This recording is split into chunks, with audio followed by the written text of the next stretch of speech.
بسم الله الرحمن الرحيم daawadayaal qodobada wararka tahmiid iyo idin hayo waxa kamida Doowladda Somaliya oo faahfaahin ka bixisay sababta Doowladda Keeniya u joojisay duulimaadkii tooska ahaa ee Muqdisho iyo Nairobi علي قاع العصر أو قدوميها برلمان كجلمدوق أو كهالله شركة كصعدة مجالة جروة دولة الصومالية أو لجوء ذي خلاف ككتاجن صحولست برلمان كجبلان سوماليلان أو حبس قدكتي مت كم إذا قالها وكيل هذا مامل كاز بوليس كسوماليلان أو كهالله سبب اللوح ريح اللي بانك كتر سنة قالها وكيل هذا مامل كسوماليلان دولة أمريكان كا أو وركس أو صارت دقين كده على جبل كبري أخبارات كديبدنا وحاكم إذا إمارات كعربته أو لجوء ذي qaabka uu dhacay xukun lagu riday in uu dhashay dalka Nugnan iyo dawladda Mareykanka oo qabsatay markab laga leeyahay waqooyiga dalka Korea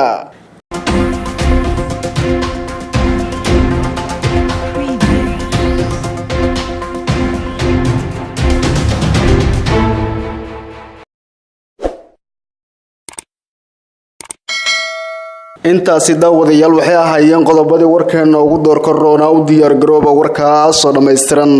dawladda dalka Keeniya ayaa joojisay duulimaadkii tooska ahaa ee ka bixi jiray magaalada Muqdisho ee tagi jiray magaalada Nairobi iyadoo dhanka kalena wasaaradda gaadiidka iyo duulista hawada dawladda Somaliya ay sheegtay inay baarayso sababta dawladda Keeniya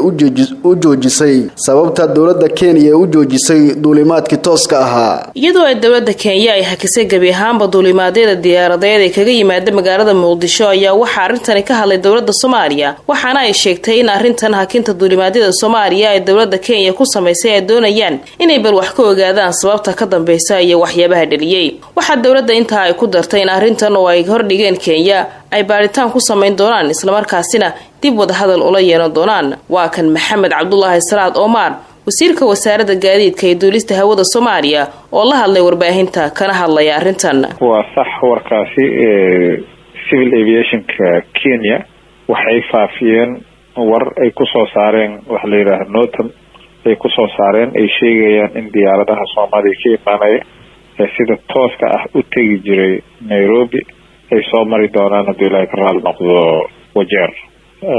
warkaasi nala soo xiriireen way noo sheegeen kadibna waxay ku soo saareen notam ay ku soo saareen oo hadda official ah ilaa iyo hadda sababtu nalooga sheegin kulay hadda wada hadal ayaa inoo socda baaritaan ayaa socda sababta kaliftay sida aad la socotiin airportkeena Muqdisho wuxuu amnigiisa iyo dhinac kasta ka sareeya airportada kale sabab hadda aan garanayno oo cad oo go'aankaas ay ku gaareen runtii ma garanayno marka iyaga ayaan ka warsugeynaa waxaan hubnaa oo xaqiiq ah sabab amni xawayaraatay inaynan ahayn oo sababo kale ay noqon karta ayaa suuragal ah marka ma doonayno inaan ka hordhacno insha Allah taala iyaga ayaan ka warsugeynaa in ay noo soo gudbiyaan sababta arrintaas marka aan hubsano in si rasmi ah ay u joojiyeen sida hadda ay soo saareen iyo sababaha ay u joojiyeen iyo ujeedada ka dambeysay iyo waxyaabaha ay rabaan in aan sameeyay wada hadalkeena oo furmo ayaan arintaas insha Allah taala go'aan ka gaari doonaa dawladaha Kenya iyo Soomaaliya hore u wada gaaray heshiis ay ku kala saxiixdeen in diyaaradaha ka soo duula garoonka Muqdisho ay si toos ah ugu degaan garoonka weyn ee magaalada Wajeer ee dalka Kenya ka hor intaanay u guda galin duulimaadyada caadiga sida heshiisku ahaa ayaa waxa arintan war qoraal oo ay soo saartay laanta socdaalka ee Kenya lagu sheegay in gabi ahaanba heshiiskaasi ay ka noqotay halka gaarista arintan oo ay sheegtay dawladda Soomaaliya oo loogeyn waqtiga ay ku qaadan karto ayaa haddana waxa isweydiin mudan saameynta ay ku yeelan karto muwaadiniinta Soomaaliyeed iyo waliba diyaaradaha ka duula garoonka aadan cadde ee Muqdisho علي قاع العصر أو قدوميها برلمان كمامل كجلمدوق أي كويدي مسؤولين تكشريا مجالات الجرو وين يسيف وين يان حلقة مامل كجلمدوق علي قاع العصر قدوميها برلمان كمامل كجلمدوق والله ayaa waxa uu ka hadlay shirka madaxda dawladda dhexe iyo kuwa maamul goboleedyada uga soconaya magaalada Garowe ee gobolka Nugaal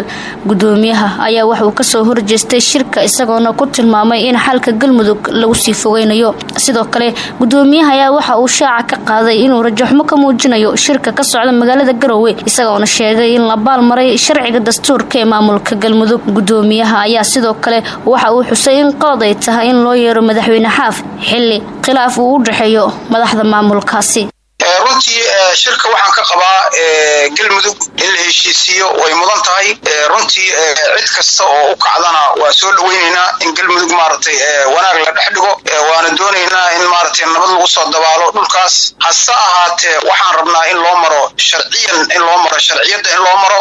sharciyaduna waxa ay tahay haddii sharciyadda la iska indhatiro runtii heshiisku wuxuu noqonayaa mid aan lagu guulaysan oo guul darsada laakiin markii sharciyadda la raaco waxaa la gaarayaa gunta iyo gabagabada iyo midda rasmiga ah waxaan rabaa inaan ka hadlo marka garowe heshiisiinta lagu hayo oo arrimaha galmudug lagala hadlayo xeef in la xalliyo oo wanaag la dhex dhigo oo si degdega wax looga qabto arrinkaas aad iyo aad ayaan maaragtay raalli uga nahay hase ahaatee dib u heshiisiinta iyo arrimaha galmudug looga hadlayo garowe runtii aad iyo aad aan uga xunnahay mana aha dariiqadii sharciga ahayd ee wanaagsaneed ee reer galmudug ku heshiin lahaayeenna lama marin sababtu waxa waaye sharciga galmudug iyo sharciga ay degsadeen beelaha ayaa la gaar maray taasoo ay tahay beelo 11 qabiil ah ayaa dega galmudug heshiis dastuur ay heshiis ku yihiin ayay dhigteen xildhibaano ay heshiis ku yihiinna way doorteen wasiirre ay heshiis ku yihiinna way samaysteen mudug waa iskhilaafsan tahay laba qaybood ay u qaybsan tahay qaybna waxay degan tahay cadaado qaybna waxay degan tahay dhuusamareeb iyadoo sidaa loo kala degan yahay in xeef loo yeero dib heshiisiina galmudug laga sameynaa la yiraahdo taas ayaa waxay tahay arrin qalad ah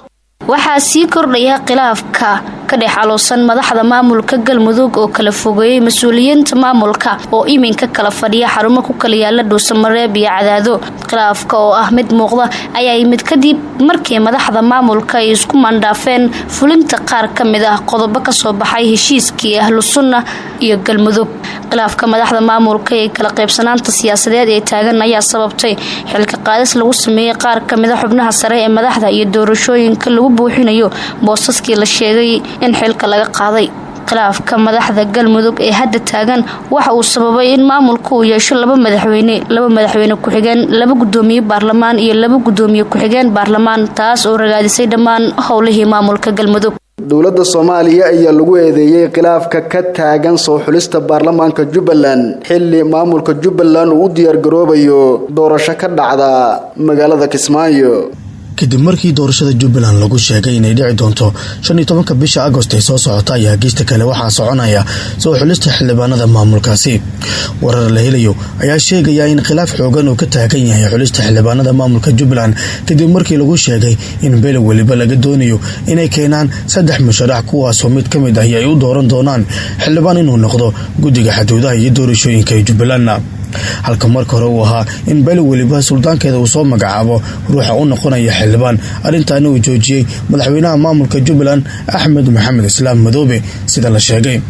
siyaasiyiinta aqoon-yahanada iyo waxgaradka ku nool magaalada Kismaayo ayaa ka biyadiiday in guddiga xuduudaha iyo doorashooyinka ay beel waliba u xulaan ruuxa ugu mid noqonaya baarlamaanka Jubbaland dhinaca kale war qoraal ah oo ka soo baxay maamulka Jubbaland ayaa waxaa si kale loogu eedeeyay dowladda federaalka ee Soomaaliya kadib markii lagu sheegay in ay faragelin ku hayso arrimaha Jubbaland iyo qalqalgelinta dhinaca amniga xil dagaal shalay oo ka dhacay garoonka diyaaradaha ee magaalada Kismaayo kaas oo u dhaxeeyay musharax madaxweyne Cabdinaasir Seeraar iyo ciidamada ammaanka Jubbaland qoraalka Jubbaland ayaa waxaa lagu sheegay in dhibaatadii ka dhacday garoonka diyaaradaha ee magaalada Kismaayo ay eedeeda leedahay dowladda dhexe isla markaana ay taasi cadeen u tahay qalqalgelinta amniga ay dowladda Soomaaliya ka wado deegaanada maamulka Jubbaland warka ka soo baxay maamulka Jubbaland ayaa sidoo kale waxaa baaq loogu diray beesha caalamka iyo shacabka Soomaaliyeed iyadoo Jubbaland ay sheegtay in iyada oo lagu guda jiro soo xulista xildhibaanada iyo diyaar garowga doorashada madaxtinimo dowlad goboleedka Jubbaland arintan ay dhacdo ay aad ugu xun yihiin iminkana akhbaaraadka dibadda dowladda Mareykankana waxa ay qabatay markab ay leedahay Kuuriyada Waqooyi dalka Mareykanka iyo Kuuriyada Waqooyi ayaa ku heshiiyay in la burburiyo bacriminta tayeynta hub nuclearka oo dalkaas muddooyinkii dambe uu bacriminayay heshiis madaxweynaha dalka Mareykanka iyo madaxweynaha Kuuriyada Waqooyi ay galeen ayaa Kuuriyada Waqooyi waxa ay bilowday in ay burburiso hubkaas haddana khilaaf kale oo soo ifbaxay dartiis Kuuriyada Waqooyi waxa ay sii wadatay hawsheedii ahayd in hubkaasi ay tijaabiso dhulka ay burburisay oo lagu tijaabin jiro hubkana dib ayay u dhistay taas ayaana keenaysa in Mareykanka iyo Kuuriyada Waqooyi ay haddana isku dhacaan markabkan laga qabtay Kuuriyada Waqooyi ayaa hadda wuxuu abuurayaa khilaaf xoogan waxaana Kuuriyada Waqooyi muddooyinkii dambe ay waday dadaalo dheeri ah ay ku doonayso inay ku noqoto quwad jirta oo kamid ah wadamada leh veto power-ka inkastoo Mareykanku uu la dagaashan yahay oo uu doonayo inuu dagaal ku qaado ama uu handadaad u diro khiyaartina daawata ay war wixii dalka iyo daafiis naga soo gaaray oo tahmiid iyo kala socoteen waa naga inta channelkan waxaan idin xasuusinaynaa markasta inaad subscribe dhahdaan maadaama aan si xoog leh idinku shaqeynayno oo aan idinka xaqabtirno wararka Soomaaliya iyo kuwa caalamka mahadsanidin